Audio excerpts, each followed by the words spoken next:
നിങ്ങൾ കാണേണ്ട ഒരു വീഡിയോ ഉണ്ട്.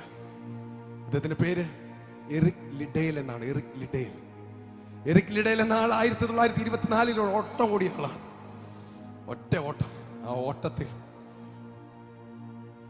ഓട്ടത്തിന് മുൻപ് ഒരു പ്രതിസന്ധി ഘട്ടം വന്നു. ജയിക്കേണ്ട ഒരു ഓട്ടത്തിൽ പങ്കെടുക്കാൻ കഴിയാതെ പോയി. കാരണം ഞായറാഴ്ച ദിവസം നടന്ന ഓട്ടം അതിൽ പങ്കെടുക്കുന്നില്ല. മെഡൽ ഉറപ്പായിരുന്നു, മാനം ഉറപ്പായിരുന്നു, ധനം ഉറപ്പായിരുന്നു.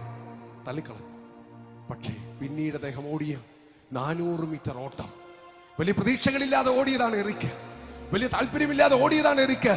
മെഡലിന് ഒരു പ്രതീക്ഷയില്ലായിരുന്നു. പക്ഷെ അന്നത്തെ 400 മീറ്ററിൽ 1ാം സ്ഥാനത്ത് വന്നത് എറിക് ലിഡേലായിരുന്നു. പത്രക്കാരൻ ചോദ്യം ചോദിച്ചു, എങ്ങനെ ആദ്യത്തെ 200 മീറ്റർ നോർമലായിട്ട് താങ്കൾ ഓടിയത് ഞങ്ങൾ കണ്ടതാ, അടുത്ത 200 മീറ്ററിൽ എങ്ങനെ ഈ വേഗത വന്നത്?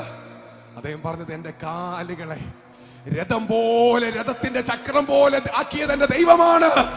കഴിഞ്ഞ ആഴ്ചയിൽ ആരാധനയ്ക്ക് ഞാൻ സമയം മാറ്റിവെച്ചു, പ്രാർത്ഥനയ്ക്ക് സമയം മാറ്റിവെച്ചു, ആരാധനയ്ക്ക് വേണ്ടി എന്റെ ധനവും ബഹുമാനവും എല്ലാം മാറ്റിക്കളഞ്ഞു. ഈ ഓട്ടത്തിന് മുൻപ് അവന്റെ കയ്യിൽ ഒരു പേപ്പർ എത്തി. ശമൂവേലിന്റെ പുസ്തകത്തിൽ ഒരു വാക്യമാണ്, എന്നെ മാനിക്കുന്നവനെ ഞാൻ മാനിക്കും.